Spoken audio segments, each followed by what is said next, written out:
De hecho, estamos viendo la serie Introducción a la Torá. Ya son varias enseñanzas que hemos venido dando, pero el objetivo es de que ustedes aprendan cómo ha venido evolucionando lo que hoy conocemos como el cristianismo, ¿sí? Esto viene a raíz de la enseñanza saliendo de Roma. ¿Se acuerdan la enseñanza saliendo de Roma? Bueno, precisamente esto es continuación de aquellas enseñanzas para que vayamos todos aprendiendo cómo ha ido cambiando las cosas poco a poco. Denme un segundito para compartir esto. Saludamos a los hermanos que están a través de las redes sociales. Dios los bendiga a todos. Amén. Los hermanos que van a estar viendo también este video por YouTube, también Dios los bendiga. Esperemos que sea de bendición a sus vidas. Amén. Igual les pedimos a los hermanos que están conectados que compartan esta enseñanza para que también sea de bendición para alguien más. Denme un segundito y comenzamos para compartir esto a los hermanos que se vayan a estar conectando o los que vayan a estar viendo estos videos de enseñanza, que sea de bendición también para cada uno de ellos. Amén.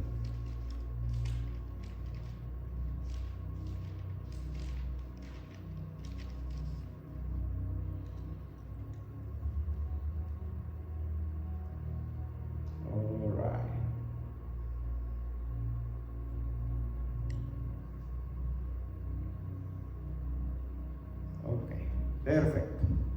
Entonces les decía, mis hermanos, que el tema que vamos a estar viendo hoy, el tema general es introducción a la Torá, porque vamos a introducirnos por ahí, y el tema que corresponde hoy se llama teología del reemplazo.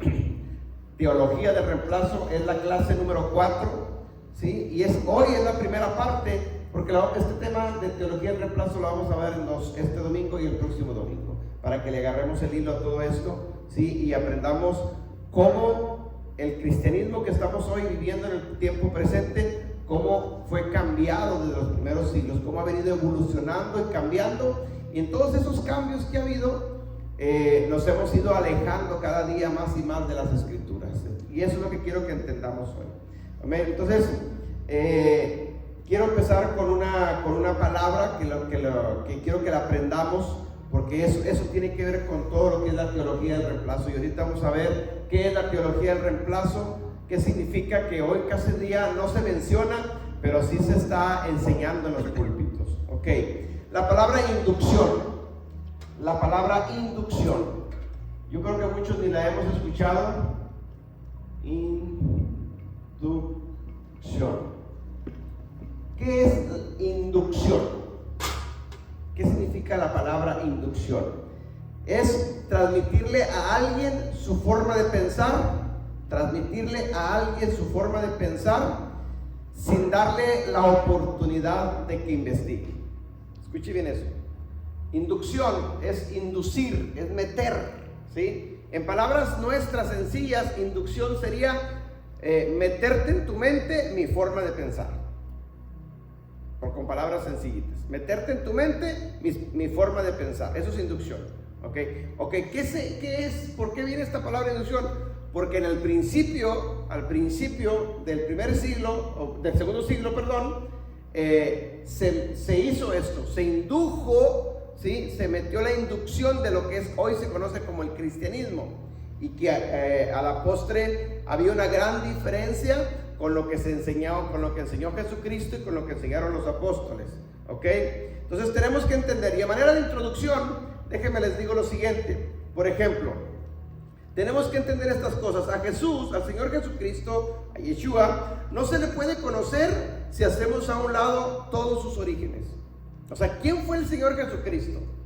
Eso es clave y es fundamental, porque nos han presentado de cierta forma a otro Jesucristo y no al Jesucristo. Por ejemplo, el Jesucristo de la Biblia, que su nombre original es Yeshua, ¿sí? Él era judío, él hablaba hebreo, su cultura era judía, hebrea, pues todo su pensamiento, su forma de pensar era judío.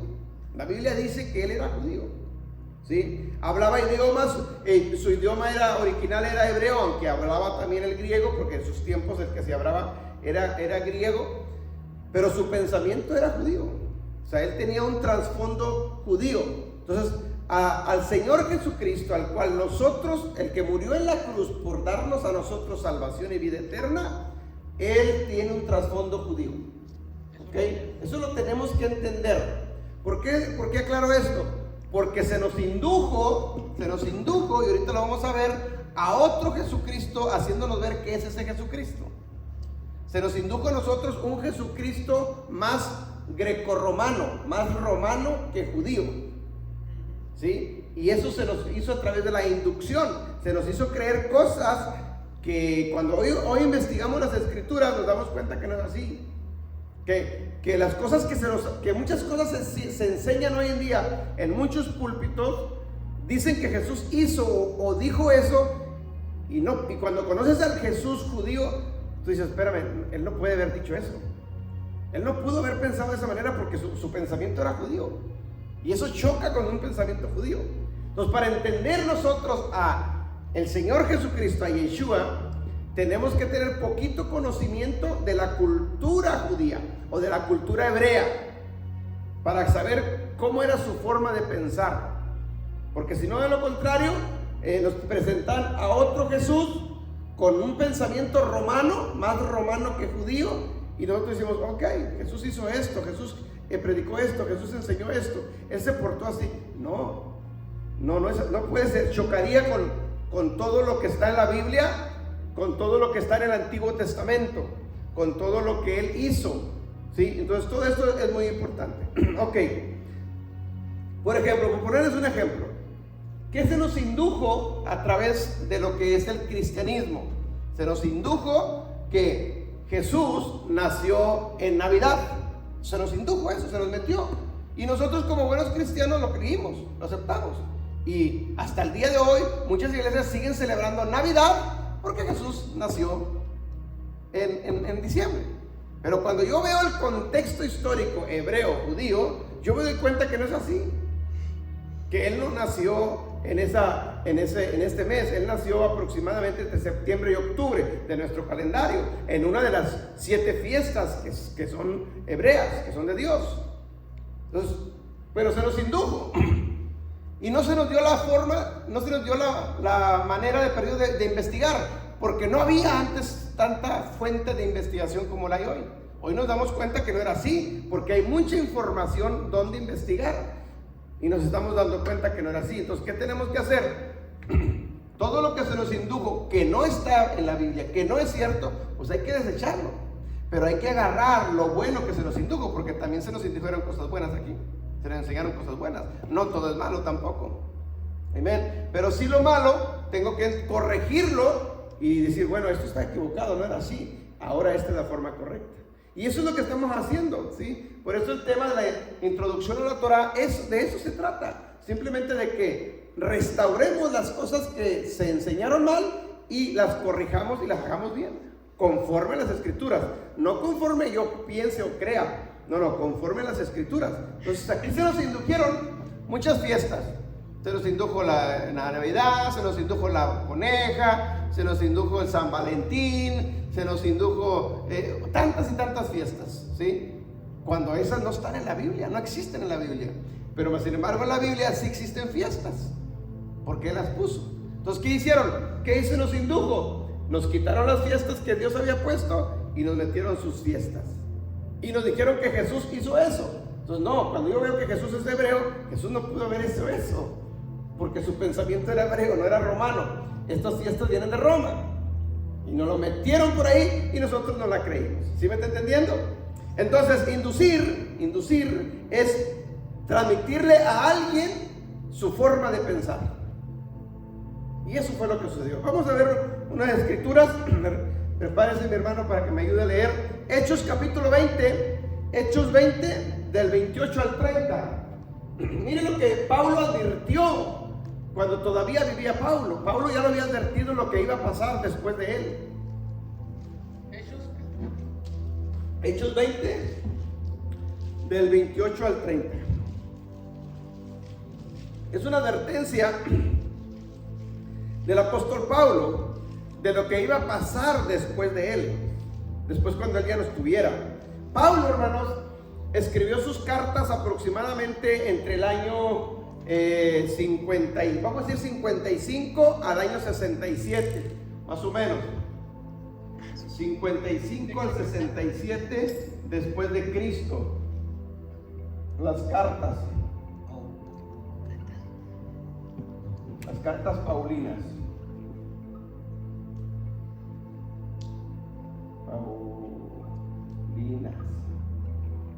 Más o menos. Pablo escribió sus cartas, la mayoría, entre estos años. Es decir, como 20, 25 años después de que Jesucristo ya no está en la tierra, Pablo escribe sus cartas.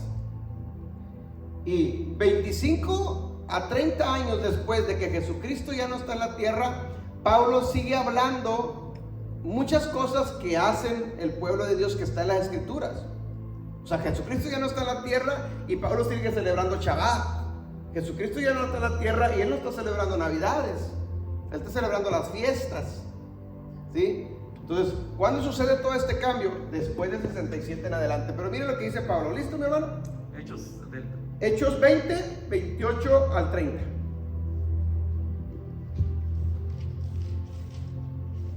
Por tanto, mirad por vosotros y por todo el rebaño en que el Espíritu Santo os ha puesto por obispos, para apacentar la iglesia del Señor, la cual él ganó por su propia sangre. Porque yo sé que después de mi partida entrarán en medio de vosotros lobos rapaces, que no perdonarán el rebaño. Y de vosotros mismos se levantarán hombres que hablen cosas perversas para arrastrar tras sí a los discípulos. Amén. Miren lo que está diciendo Pablo. Pablo sabe, está más o menos en el año 67 aproximadamente. Pablo dice: hermanos, se está llegando mi tiempo él sabe que ya se va. Se está llegando mi tiempo de mi partida. Yo ya me voy. Yo ya no voy a regresar. Yo ya no voy a estar con ustedes.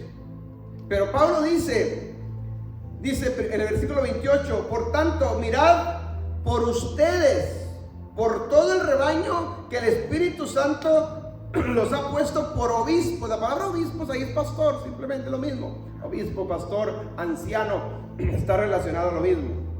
¿Sí? Para apacentar, o sea, para pastorear, para cuidar, ¿sí? Para enseñar, ¿sí? A la iglesia del Señor, la cual él ganó por su propia sangre. Y luego el 29 dice: porque yo sé, dice el apóstol Pablo, yo sé que después de mi partida, después de que yo ya me vaya y ya no esté entre ustedes, dice: entrarán en medio de ustedes lobos rapaces que no perdonarán el rebaño. Así es.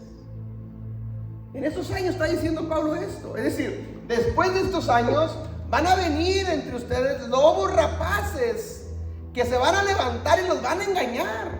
Y luego el versículo 30 dice: y de ustedes mismos se levantarán hombres que hablen cosas perversas para arrastrarlos tras de ellos, dice, a todos los discípulos. O sea, Pablo estaba profetizando de alguna manera, está advirtiendo de alguna manera lo que va a pasar después de que ya no esté él en esa iglesia. Entonces, eso, hermanos, tal como lo vio Pablo, sucedió. Entonces, todo lo que era el siglo primero, estamos hablando del siglo primero, ¿sí? Todo lo que fue el siglo primero, ok, todo estaba bien, iba corriendo bien, ¿sí? Todo eso, las iglesias que nacieron en el siglo primero estaban obedeciendo y guardando Torah, guardaban la Torah ellos. Nadie se había desviado, pero tarde que temprano iba a suceder esto. Entonces, si nosotros ahora investigamos lo que es la historia, para cotejarlo con lo que están diciéndose en la Biblia, nos damos cuenta, mis hermanos, que como a principios del siglo segundo, ¿sí? El año 200 aproximadamente, del año, vamos a ponerlo como el año 100, ¿sí? Después de Cristo, todo lo que es el año 200 después de Cristo. Es decir, cuando se terminó el primer siglo, ¿sí? Y empezó el segundo siglo después de Cristo, empieza todo esto. Viene la era que se conoce como los padres del cristianismo. Los padres del cristianismo, hermanos, fueron los primeros inductores que empezaron a cambiar las cosas, los padres del cristianismo.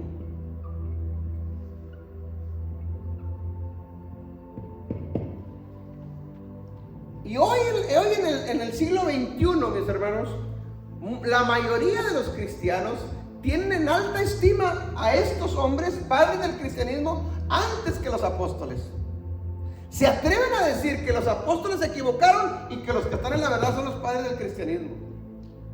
O sea, hasta esa ignorancia hemos llegado, ¿sí? Que ponen por encima a los padres del cristianismo y a los apóstoles por abajo. Y forzan las escrituras para decir que los padres del cristianismo en el siglo II están en la verdad y que Pablo y que Pedro y que Jesucristo mismo dijeron lo que ellos quieren que digan, no lo que verdaderamente dijeron ellos. Esto lo empezaron ellos a inducir.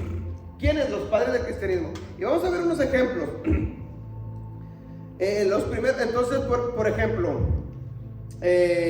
Marción del Ponto es uno de muchos que se les conoce como padres del cristianismo. Marción. ¿Quién fue Marción? ¿Qué hizo Marción?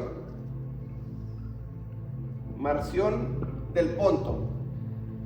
Marción en el siglo II, año 150 al 180 aproximadamente después de Cristo, él fue el primero que dijo: esto es Antiguo Testamento y esto es Nuevo Testamento. Antes de eso no existía eso, era un solo libro. Pero a él se le ocurrió, él nos indujo a creer lo que él creía y todos dijimos amén. Hasta el día de hoy. Por eso las Biblias que tenemos en nuestras manos dice Antiguo Testamento y Nuevo Testamento.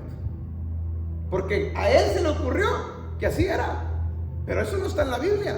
La Biblia sabemos que es un solo libro, desde Génesis hasta Apocalipsis. No tiene por qué estar dividida en dos. No hay división. El pueblo de Dios no puede estar dividido. Pero a él se le ocurrió así, ¿sí? Él juntó las cartas que andaban, todas las cartas que escribieron en el primer siglo, Pedro, Pablo, Juan, las cartas que andaban, que no eran libros, eran cartas, no eran libros, eran cartas, ¿sí? Y andaban en las iglesias y las tenían en las copias de las ciertas iglesias donde fueron enviadas. Y él se encargó de recopilarlas, de juntarlas, vamos a juntarlas, y las juntó todas y las hizo un libro. Y le dijo: esto se llama Nuevo Testamento y el Tanakh se llama Antiguo Testamento. Él nos indujo esa creencia de él, y eso ha transcurrido a través de 2000 años, o 1800 años aproximadamente, y hasta el día de hoy se sigue creyendo de esa manera. Entonces, esa es una mentira, eso no existe, eso no es real. Si yo entiendo un poquito el pensamiento hebreo, el pensamiento de Dios, que el pensamiento hebreo es el pensamiento de Dios, si yo entiendo el pensamiento de Dios, Dios no actuaría así, porque Dios no es un Dios de divisiones. Aparte, testamento, ¿qué es un testamento? ¿Quién deja el testamento? ¿Quién da un testamento? El padre a los hijos, pero cuando el padre muere. Y Jesucristo se supone que no está muerto, se supone que está vivo, ¿no? Entonces, si está vivo, ¿por qué nos deja un testamento? O sea, son incoherencias que nos indujeron y nosotros no las hemos creído. Entonces tenemos que ir corrigiendo estos detallitos. Por ejemplo, otro padre del cristianismo, Bernabé. Él vivió a finales del siglo I, ¿sí? Y murió a mediados del siglo II. O sea, todos estamos hablando en el siglo II aproximadamente, todo sucedió ahí, ¿sí? Cuando lo que había dicho Pablo, en estos años dijo: vendrán después de mí lobos rapaces, ¿sí? Gente que se va a levantar entre nosotros, ¿sí? Y nos va a engañar a los mismos discípulos. Y está sucediendo. Entonces, a principios del siglo II, ¿sí? Empiezan a suceder todas estas cosas. Por ejemplo, Bernabé. ¿Qué dijo Bernabé o qué enseñó Bernabé? Él dijo, escuche bien esto: no se añada a sus pecados diciendo que el pacto es de ambos, es decir, judíos y gentiles. Él está hablando con su pensamiento helenista de judíos y de gentiles, una división, una separación de que el Antiguo Testamento es para judíos y el Nuevo Testamento es para los gentiles. Eso está en la mente y eso nos empezaron a inducir, ¿sí? Eso está en la mente de todos los que son antisemitistas o antijudíos, como lo queramos ver, ¿sí? Antisemitas o antijudíos. Porque estos padres del cristianismo, la mayoría de los padres del cristianismo, aunque muchos o varios de ellos vienen desde aquí del primer siglo y conocieron al apóstol Juan tal vez, ¿sí? O conocieron al apóstol Pablo tal vez, ¿sí? Pero en el transcurso del tiempo cambiaron su forma de pensar y porque ellos odiaban a los judíos. Entonces todo lo que ellos escribían y inducían, nos enseñaban, era en contra de los judíos. Nosotros los gentiles. Por eso el tema, hermanos, es teología del reemplazo, y ahorita vamos a entenderlo y vamos a llegar ahí a ese tema. Entonces, Bernabé dice que el pacto es de ambos, o sea, es de judíos y gentiles. Dice, sí, dice, pero es nuestro, pero ahora es nuestro. Ellos, los judíos, dice, lo perdieron para siempre. O sea, resulta que el pacto de la cruz del Señor Jesucristo, lo que está diciendo es, Jesucristo, el pacto es de ellos, dice, pero ellos lo perdieron. Ahora el pacto ya no es de ellos, ahora es de nosotros, nomás los gentiles. Está haciendo una división, ¿sí? Sacando al pueblo de Dios y metiendo al pueblo de Dios, diciendo, los judíos ya fueron desechados y ahora nosotros, los gentiles, estamos en el pacto. Eso nos lo introdujeron los padres del cristianismo. Este fue Bernabé. Y esto lo podemos nosotros investigar en la historia. Esto está en la historia, ¿sí? Lo podemos nosotros fácil investigar. Él nos indujo entonces que creyéramos que los judíos eran malos, ¿sí? Y que los gentiles ahora estábamos en el nuevo pacto, ¿ok? ¿Qué más? Otro padre del cristianismo del primer siglo, Ignacio de Antioquía. Muy famoso hoy en día en el cristianismo, Ignacio de Antioquía. Ignacio de Antioquía. ¿Qué dijo Ignacio de Antioquía? A finales del primer siglo, escuche, a finales del primer siglo, cuando se va acabando más o menos, a principios del segundo siglo, Ignacio de Antioquía vivió más o menos del año 57 al año 107. O sea, él alcanzó mucho tiempo de los apóstoles, ¿sí? Fue de esa misma época. Pero ¿qué dijo Ignacio de Antioquía a principios del segundo siglo? Dice, él enseñó que la nueva iglesia que la iglesia es el nuevo Israel. Es decir, los judíos ya no son Israel, ahora los gentiles, los que estamos naciendo en esta iglesia, ahora somos el nuevo Israel. Por eso se le conoce como la iglesia, como el Israel espiritual. ¿Han escuchado esa frase? Y eso fue lo que lo enseñó Ignacio. Eso nos indujo a creer eso, pero eso no está en la Biblia. Eso contradice las promesas, contradice todo lo que la Biblia dice. Ignacio nos enseñó entonces, ¿qué más nos enseñó? Dice, Ignacio enseñó que el sábado es de los judíos y que el domingo es de los gentiles. Y nosotros no la creímos. Nos indujo esa creencia y nosotros no la creímos, ¿sí? Pero eso se contradice con las escrituras. O sea, no hay ninguna escritura que avale tal cosa. No hay nada que diga tal cosa. Fueron simplemente creencias de todos estos padres del cristianismo. Ahora, yo les estoy mencionando 3. Hay muchos más. Muchos, pero muchos más. Usted nomás póngale ahí con el rabino Hugo y póngale padres del cristianismo y le van a aparecer muchos. Y todo lo que ellos enseñaron era en contra de lo que venía enseñando la Torá. Era en contra de lo que los apóstoles enseñaron. Era en contra de lo que Jesucristo enseñó. Porque se está contradiciendo. Entonces, lo que ellos enseñaron entre el siglo II y el siglo III, el siglo II, el año 200, año 300, lo que ellos enseñaron, estaban poniendo una base, un sustento para que lo que a la postre sería la teología del reemplazo. Amén. Por ejemplo, en el año 300, Constantino,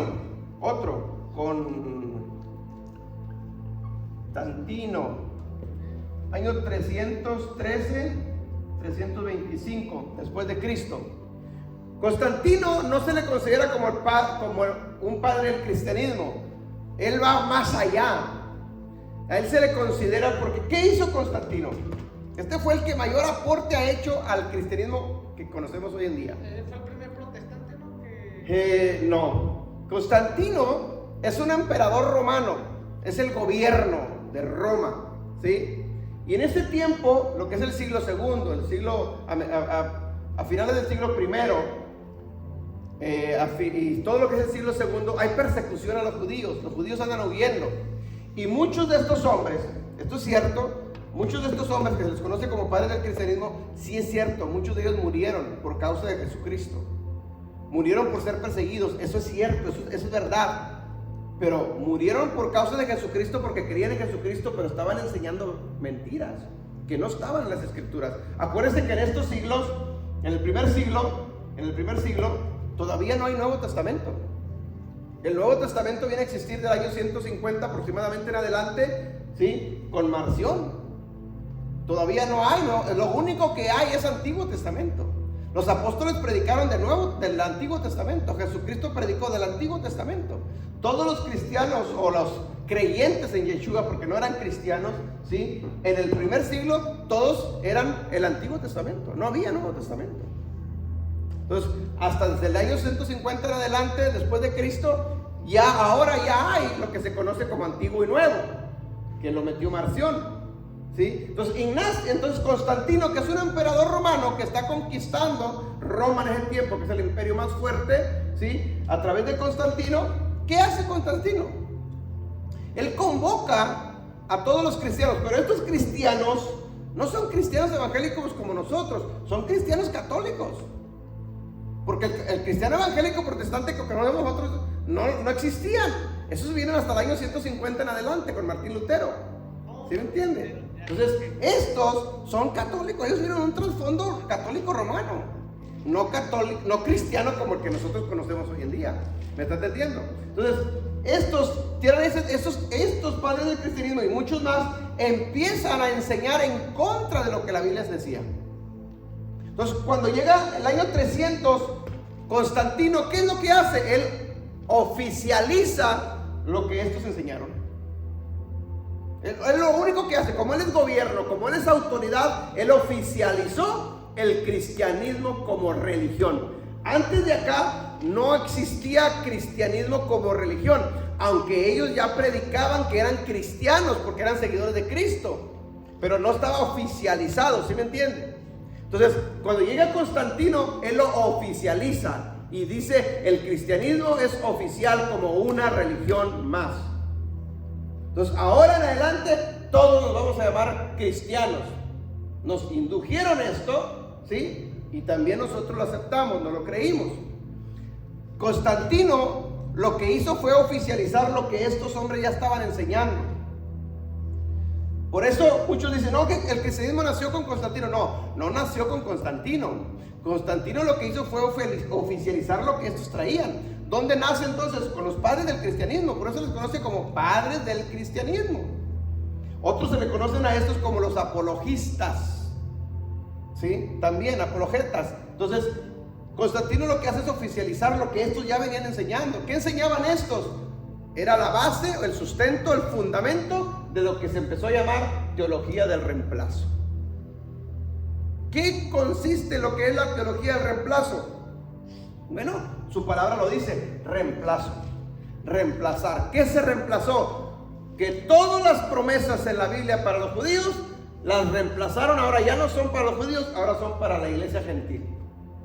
Ellos dicen: nosotros los católicos, los cristianos, somos nosotros la nueva iglesia. Por eso hasta el día de hoy el catolicismo dice: no, es que Pedro fue el primer papa, es que Jesucristo fundó la iglesia católica.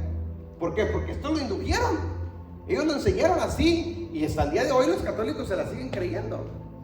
Pero no es eso. Jesucristo no vino a fundar ninguna religión a la tierra, él trajo un reino.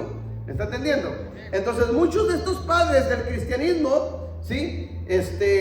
Enseñaron cosas, nos indujeron cosas que no son bíblicas y que Constantino vino y las oficializó. Constantino oficializó lo que estos padres enseñaron. ¿Qué enseñaron estos padres?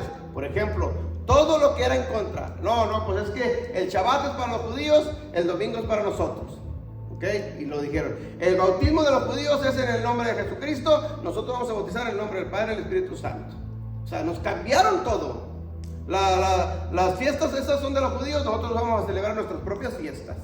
Y nos metieron navidades y nos metieron otras cosas. O sea, nos hicieron cambios estos hombres. Constantino solamente lo hizo oficial.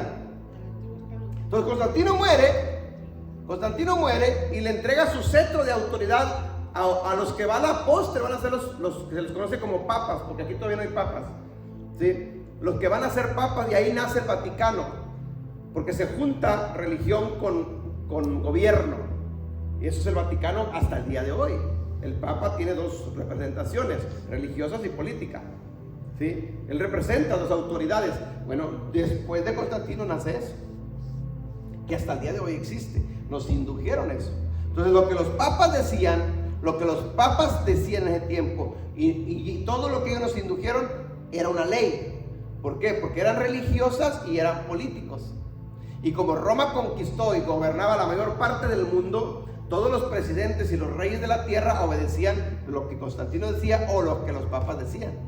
Entonces si el papa metía una ley religiosa, todos los países tenían que aceptarla, obedecerla, ¿sí? ¿Qué tantas cosas nos indujeron los papas?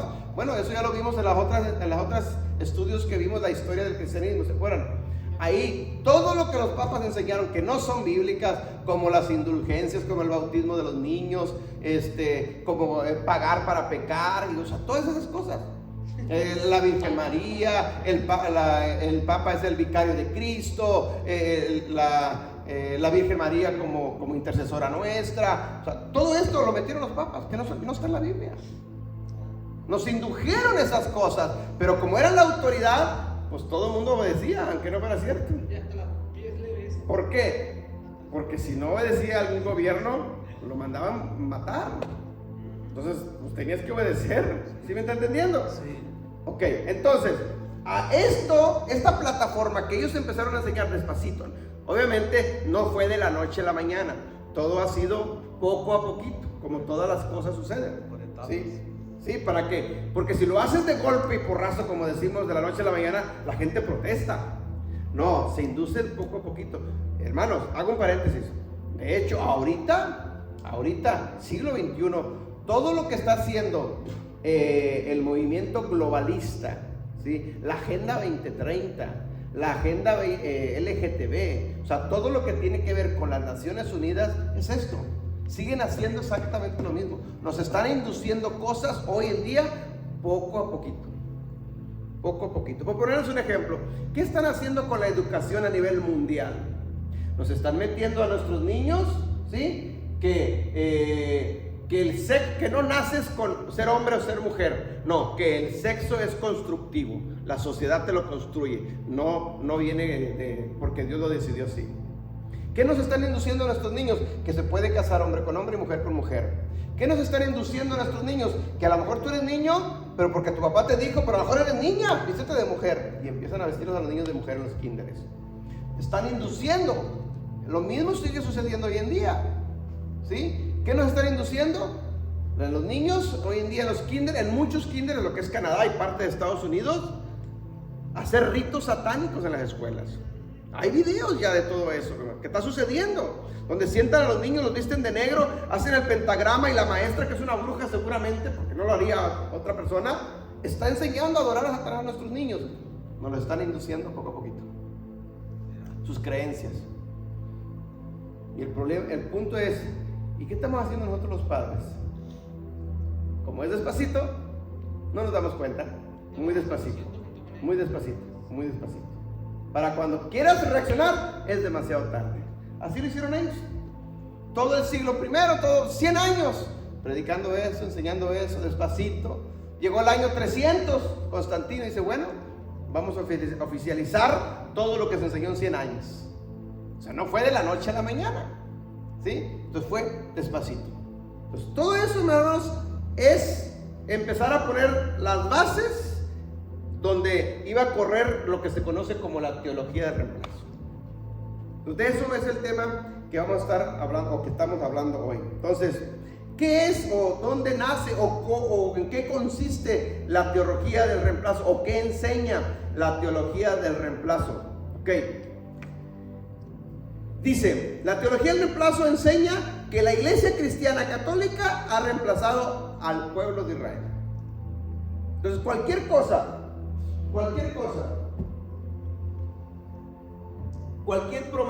que está en la Biblia para Israel, la teología del reemplazo dice, no, la agarro yo, ya no es para Israel, ahora es para nosotros.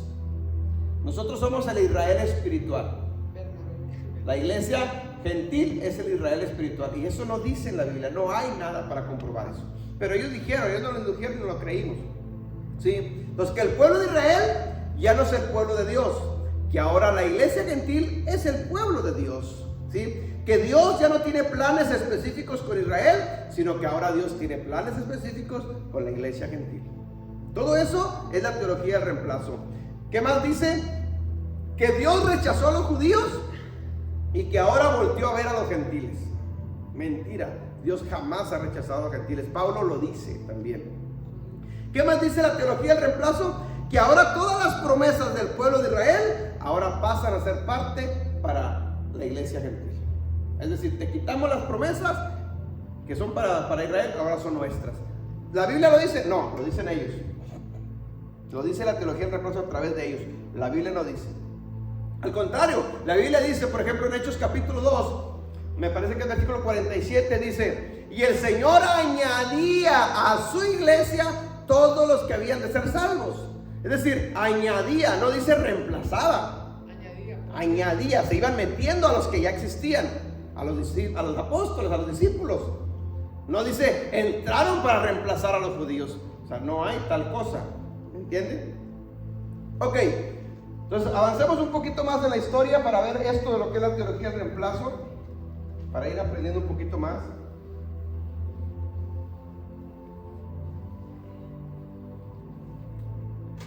Y llegamos a lo que es el año 1500, que es donde yo me quiero enfocar un poquito. 1500 después de Cristo. Más específicamente 1517, con Martín Lutero. Aquí sí ya muchos conocemos, ¿verdad? Martín Lutero, que se le conoce como el padre de la Reforma. El padre de la Reforma. Año 1500, 1600 aproximadamente, ¿sí?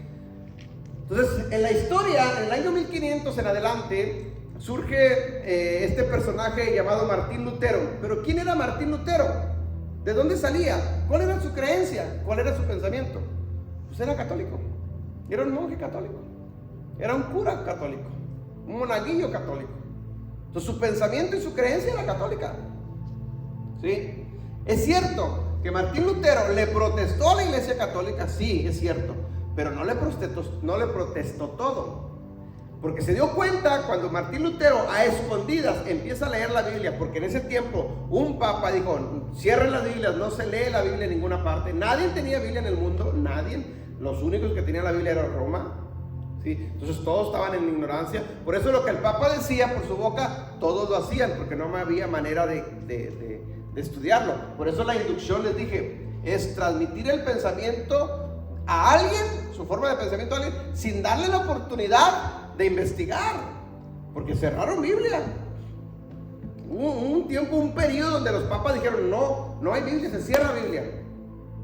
¿Sí? Entonces, Martín Lutero a escondidas, dice la historia, que él se metía al sótano de una iglesia y a escondidas en la noche, con una vela, empezó a leer la Biblia. Y él se empezó a dar cuenta que lo que estaba haciendo la iglesia católica estaba mal. Wow, esto está mal, esto no es así, la Biblia no dice esto. Entonces él se atrevió, y eso hay que felicitarlo, se atrevió a protestarle a la iglesia católica sabiendo de que lo iban a matar o que lo podían matar. Pero nunca en la mente de Martín Lutero estuvo abandonar la iglesia católica. No era la idea de Martín Lutero. Ok, le voy a prestar para salirme a formar una nueva religión. No. Él simplemente quería que la iglesia católica está equivocada, vamos a corregir la iglesia católica para seguir siendo parte de este sistema. ¿Sí? Pero obviamente chocó con los papas empezaron a perseguirlo, pues entonces me tengo que salir. Y ahí nacen las primeras denominaciones luteranas que se conocen hasta el día de hoy, los luteranos. Pero eso es cierto, Martín Lutero le protestó, pero también es cierto que Martín Lutero no le protestó todo. Es decir, él no protestó lo que los padres del cristianismo hicieron a un principio, porque Martín Lutero creía lo que los padres del cristianismo habían hecho de un principio. Lo venía induciendo también. Sí, porque a él fue inducido también. O sea, él aprendió lo que los padres del cristianismo hicieron. ¿Sí me explico el punto? Entonces él creía que eso era la verdad, él creía que estaba en lo cierto. Sí le protestó ciertas cosas, pero no le protestó muchas cosas.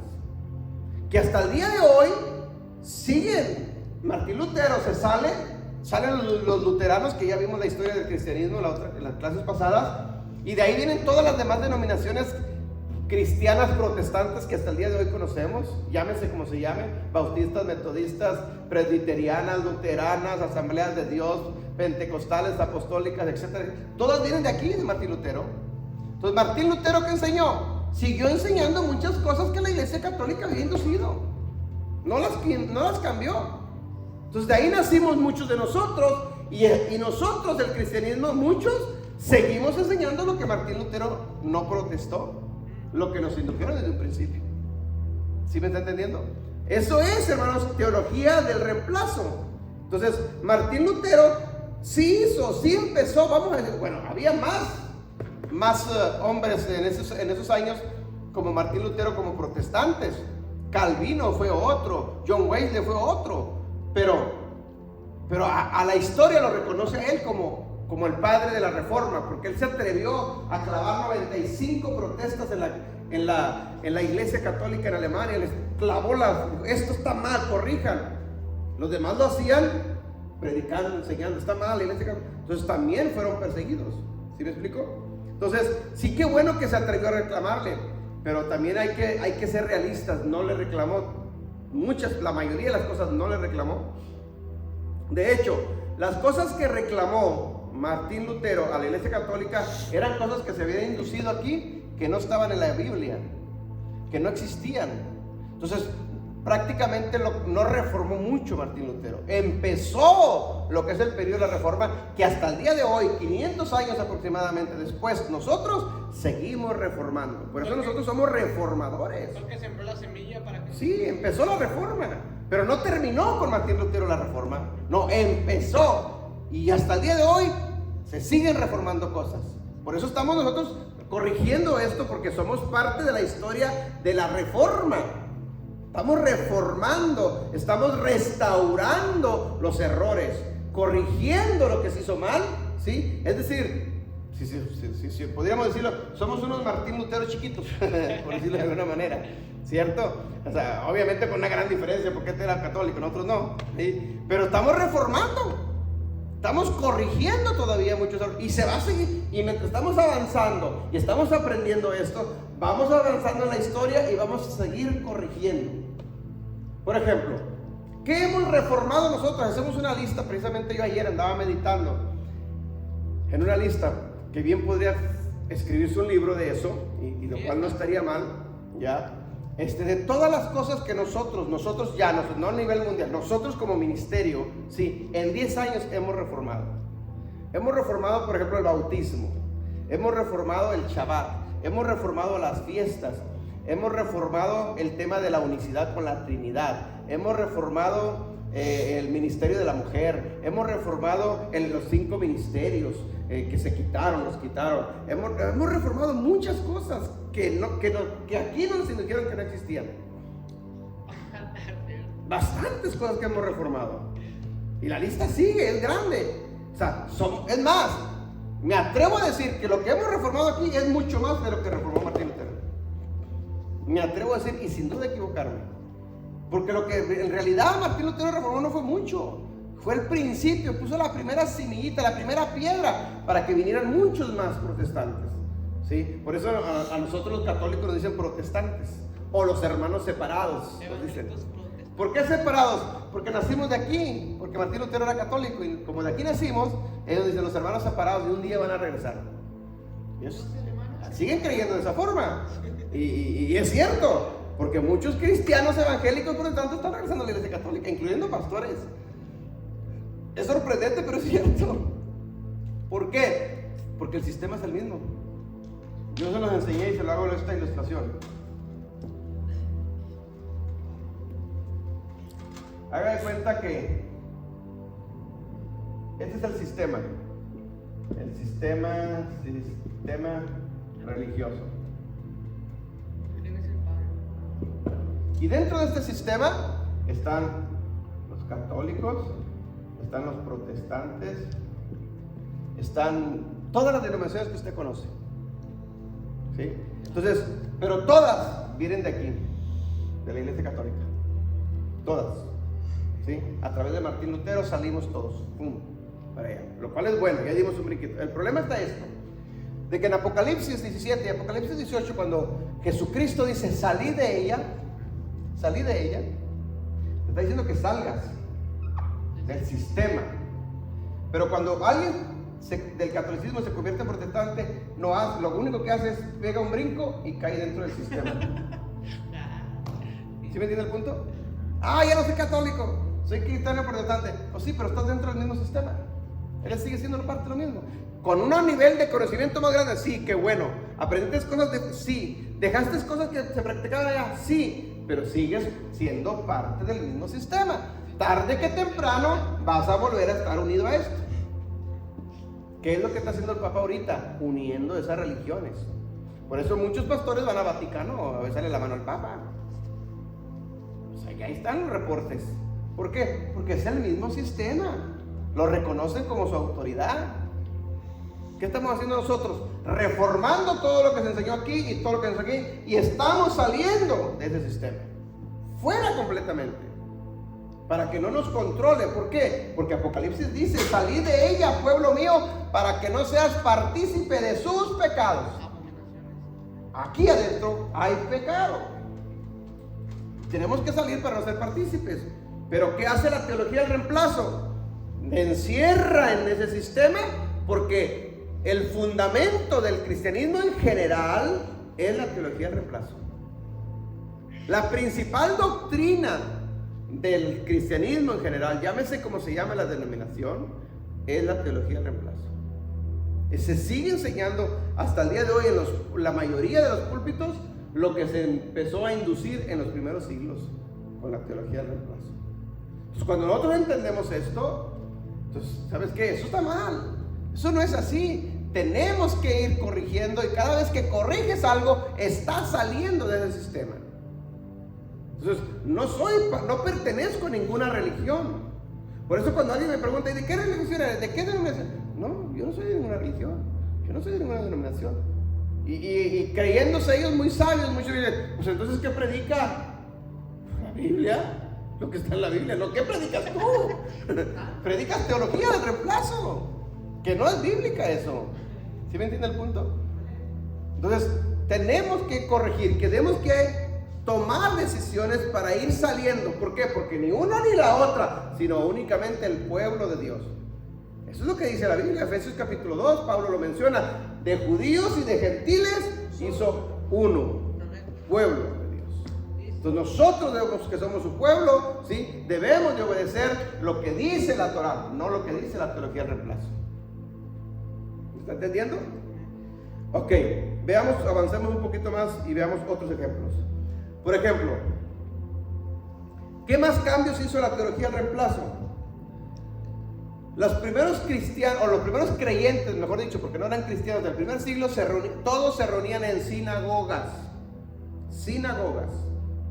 Roma tenía templos donde se reunían todos, la gran cúpula de políticos religiosos romanos.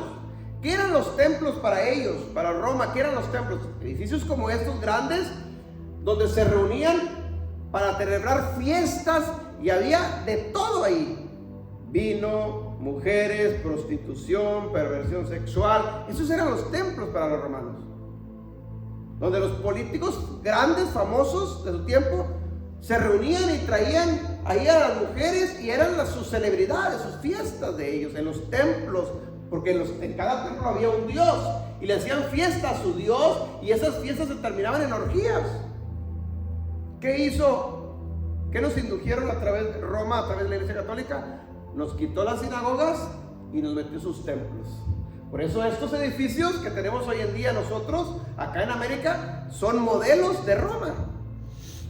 Son templos, por eso hace el templo, ¿sí? Pero la Biblia dice que Jesús y los apóstoles se reunían en las sinagogas. ¿Qué es una sinagoga? ¿Cuál es la diferencia? Una sinagoga viene siendo como una escuela. ¿Por qué? Porque en la sinagoga se enseña, se les enseñaba a los niños, ¿sí? Se les enseñaba a los adultos, ¿sí? ¿Qué se les enseñaba? La Torá. Su cultura de ellos, su enseñanza de ellos, sus instrucciones de ellos, del pueblo de Israel, de los hebreos, ¿sí? Es más, está más relacionado una sinagoga a escuela que a un templo religioso. Entonces, Roma nos mete esto y por eso nosotros, para esto nosotros dicen, wow, ¿a dónde vas? Voy al templo, voy a la iglesia.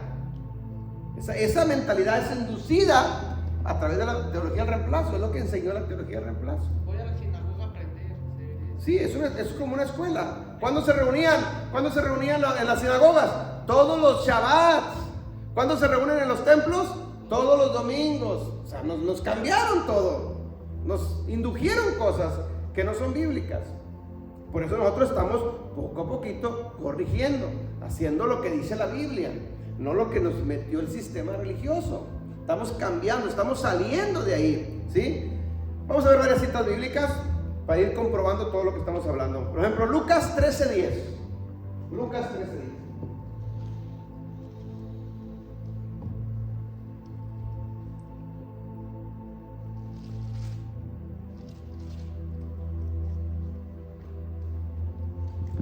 Jesús nunca visitó los templos.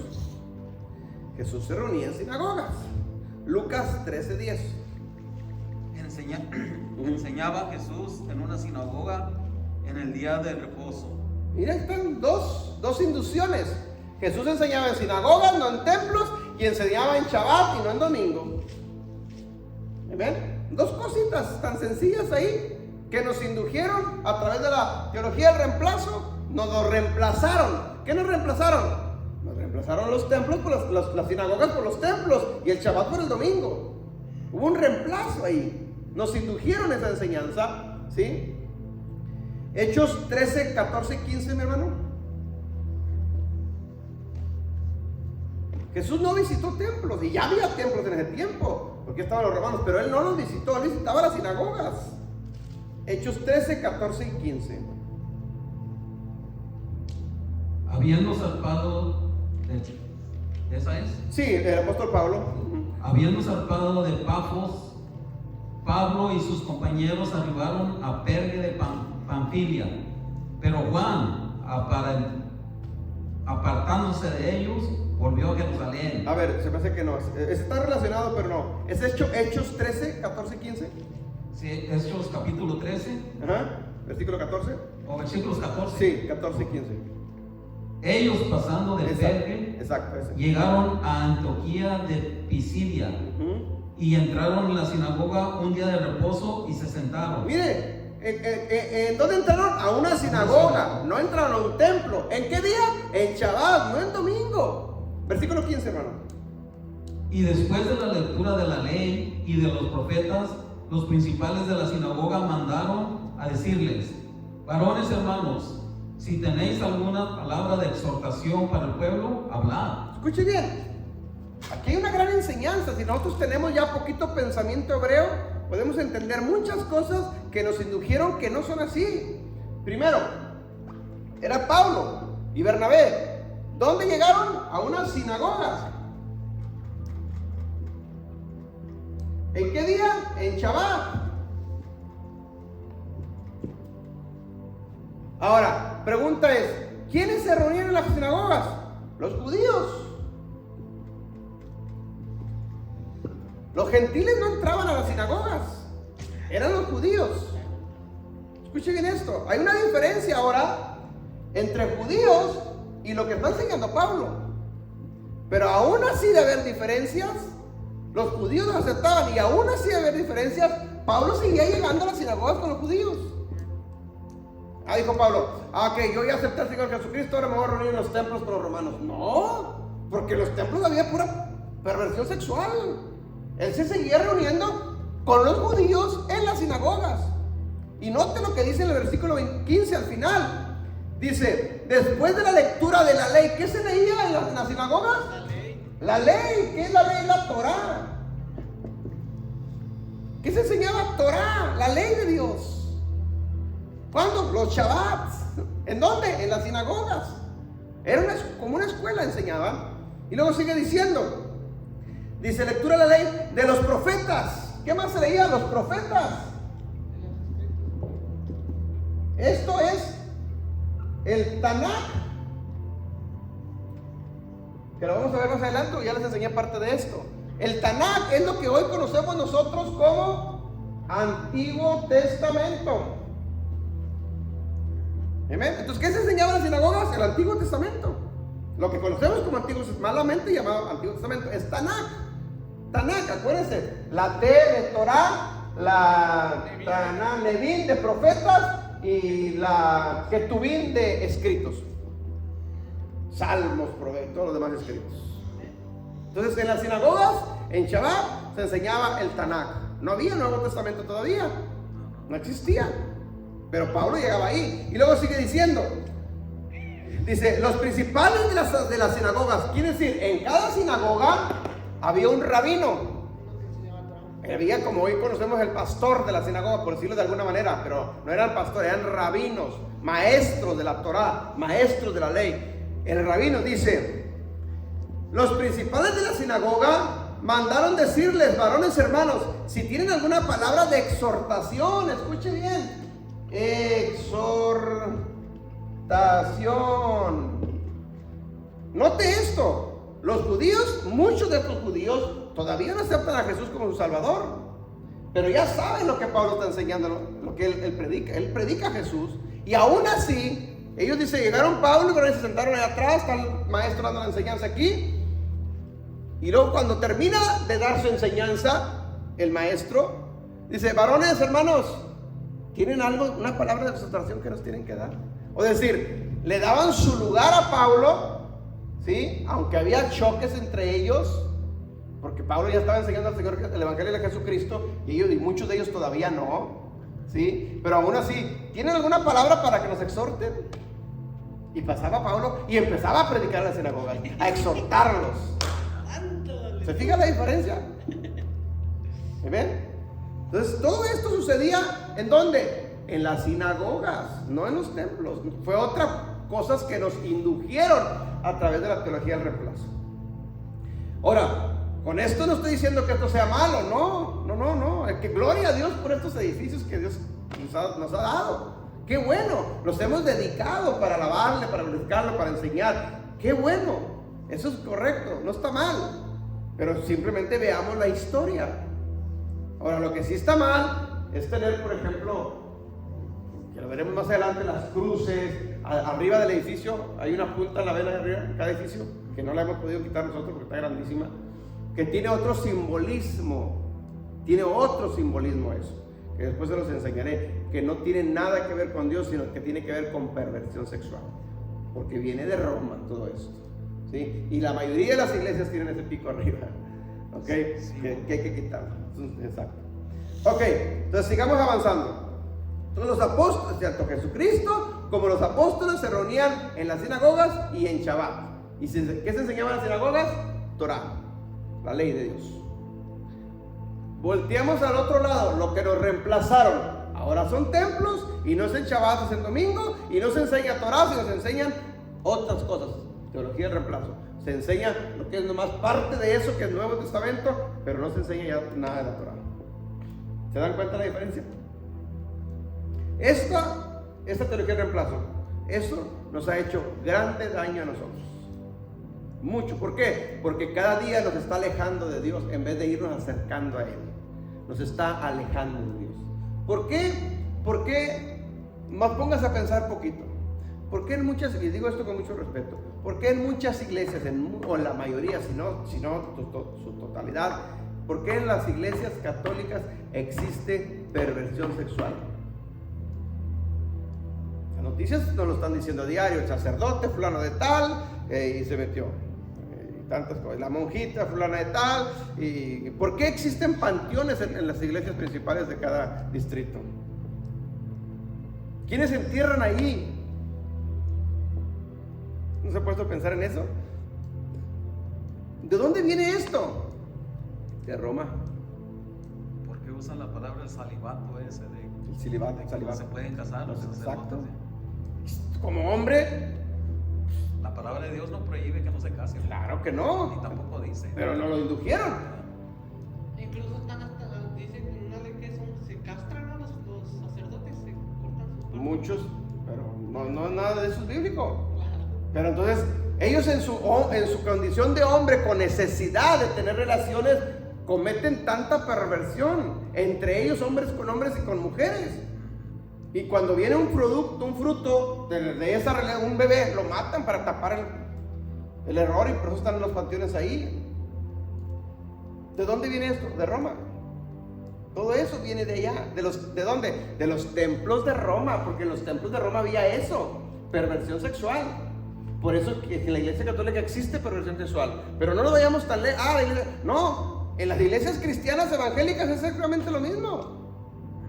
¿Por qué? Porque la iglesia cristiana evangélica viene de Martín Lutero, ¿sí? Y tiene templos igual que la iglesia católica, y tiene templos igual que Roma, y por eso también las noticias nos lo dicen: pastor fulano de tal se metió con la secretaria, se metió con la hermanita de la iglesia. ¿Por qué? Porque en el templo los espíritus gobiernan y está ahí el espíritu de perversión sexual. Yo lo he visto con mis propios ojos. ¿Por qué existe eso, hermanos? ¿Por qué? Porque el sistema sigue controlando ese templo. Por eso es bien importante, cuando tú entiendes esto, sacas todos esos espíritus para que en la iglesia no se mueva ese espíritu y no se cometan esas mismas fechorías. O sea, eso es salir de Roma, ir saliendo de Roma. Poco a poquito, ir saliendo. Ahora no hay tanta diferencia. No hay tanta diferencia hoy en día entre el catolicismo y el cristianismo protestante. Tanto hay perversión allá como hay perversión acá. Es más, salen más todavía noticias en donde el pastor o un hermano y se robó la hermana qué sé yo, la pastora se metió, y el hermano se metió con la, qué sé yo, en los grupos de alabanza, un mugrero que existe. Yo me pregunto, ¿ese es el pueblo de Dios? Ese no puede ser el pueblo de Dios, mi hermano. Está embarrada de pecado. No, es salir de ese sistema, ser apartado. Por eso la Biblia dice: sin santidad nadie verá al Señor. ¿Qué es santidad? Ser apartado. Al momento que tú sales de ese sistema, tú te apartaste para Él. Eso es santidad. ¿Qué me santifica a mí más? Que entre más yo estudio Torah, su ley, sus mandamientos, los obedezco y los pongo en práctica, ante los ojos de Dios yo estoy apartándome, estoy santificándome cada día más. Kadosh. ¿Sí? Eso es santidad. Por eso la Biblia no se equivoca. Sin santidad nadie verá al Señor. Para Dios ser santo, hermanos, no es lo que el sistema nos indujo. ¿Qué nos indujo a través de la teología del reemplazo, el sistema religioso? ¿Qué es santidad para muchas iglesias? ¿Alguien tiene una idea? ¿Qué nos dijeron en muchas iglesias? No, es que vístese bien para que sea santa, ¿cierto? Cúbrase la cabeza para que sea santa, si no, no eres santo. Por eso los sacerdotes se visten de esa manera, porque según ellos son santos. Eso no es santidad, mi hermano. Porque ¿de qué te sirve andar de esa forma vestido si tienes una lengüota de 1 kilómetro? ¿Me entiendes? Y yo he oído muchos que hay justificación, se quieren justificar cuando hacen toda esa clase de perversidades. No, la carne es débil. Y pequé y somos humanos. Soy humano. Y esa es la justificación, sí, que tiene toda la persona para cometer pecado. Porque esa es la teología de la gracia. Sí. Sí, pequé, soy humano, sí, pero por gracia, su amor me perdona. Espérame, yo no digo que no, sí te perdona. Sí. Porque fallaste involuntariamente, pero cuando ya lo haces voluntariamente, la Biblia le dice que no, ya no hay más remisión de pecados. Ya, o sea, lo estás haciendo voluntariamente, o sea, te estás burlando del sacrificio del Señor Jesucristo. Estás haciendo en balde lo que Cristo hizo en la cruz por nosotros. No, perdón, nos arrepentimos, sí, porque fallamos, sí, pero ya no lo vuelvas a hacer. Sí. Ya no lo vuelvas a hacer, es decir, al menos no lo hagas voluntariamente, porque podemos fallarle a Dios, podemos pecar involuntariamente, o sea, no había deseo en tu corazón, tú no querías fallarle a Dios, pero el diablo te metió el pie y caíste, pero Dios sabe que en tu corazón no había malicia. Ok, levántate, arrepiéntete, pídele perdón y sigue caminando. Pero cuando tú lo haces porque te gusta, no, ya es otra cosa. Claro que Dios me perdona. No, no te equivoques. Ok, vamos a una última, hermanos, y ahí nos vamos a quedar para ver la segunda parte. Romanos 11:29. Romanos 11:29.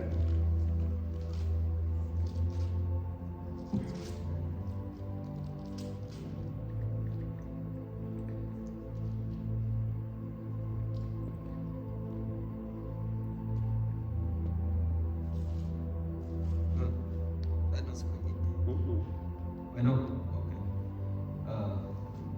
porque irrevocables son los dones y el llamamiento de Dios. Amén.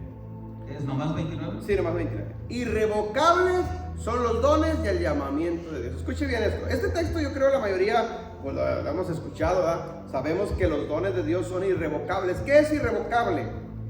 Que no se puede. Que no se pueden quitar. O sea, Dios te lo dio y ya no te lo va a quitar. No porque no pueda, sino porque no se puede contradecir Él mismo, su palabra. Pero no nomás los dones. Dice, el llamamiento también es irrevocable. Entonces, yo me pregunto, ¿quién llamó al pueblo de Israel? Pues Dios. Entonces, es irrevocable ese llamamiento. No puede cambiar. Ya no quiero nada con el pueblo de Israel, ahora voy a agarrar a los gentiles. No, no es así. Es irrevocable el llamamiento. Si Dios llamó a Israel para que sea su pueblo, ese va a ser su pueblo desde el principio hasta el fin.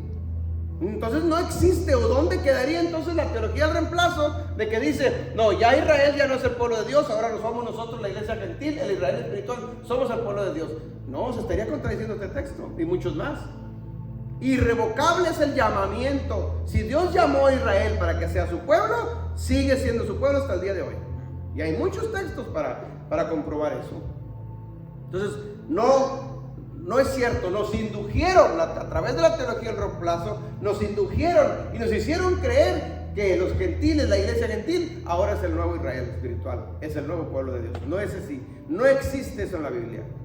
Tanto que no existe que al final de los tiempos en Apocalipsis la Biblia dice que la nueva Jerusalén que desciende del cielo tiene 12 puertas y cada puerta tiene un nombre y cada nombre es uno de las 12 tribus de Israel. No hay puerta para cristianos, no hay puerta para gentiles en la nueva Jerusalén. Entonces, ¿por dónde van a querer entrar? Solamente va a entrar Israel. Por eso nosotros, hermanos, ni somos judíos, ni somos cristianos, somos su pueblo. Y Él sabe que nuestro llamamiento es irrevocable. Y Él sabe a cuál de las tribus pertenecemos nosotros un día. Punto. Mantengámonos por esa línea, mi hermano, ¿sí? Vayamos cada día desechando esa teología de reemplazo que nos ha hecho mucho daño y acerquémonos cada día más al Señor. Amén. Dale un fuerte aplauso al Señor Jesucristo. Aquí nos vamos a quedar, hermanos, en la primera parte y el próximo domingo vamos a continuar con la segunda parte. Amén. Ahora, si hay preguntas, comentarios. ¿Todo bien? Los hermanos que están conectados a través de las redes sociales, Dios nos bendiga, compartan este estudio. Continuamos para la siguiente domingo con la segunda clase. Los hermanos que están a través de YouTube, de igual manera, compartan, inscríbanse en el canal de YouTube para seguir aprendiendo. Bendiciones, shalom, hasta la próxima. Yo quería agregar ¿Sí? algo. Lo que nos estaba enseñando acerca de las sinagogas y todo, dice también en Hechos, me parece, usted nos ha leído esa lectura varias veces, que dice que Moisés en cada sinagoga tiene un Sí. Shabbat, alguien que predique la ley. ¿Sí? Hechos 15:21. Ese también cascaría en Sí, eso que usted nos... Moisés lo tenía los mismos. ¿Quiénes eran era Santiago o Jacob en ese primer siglo?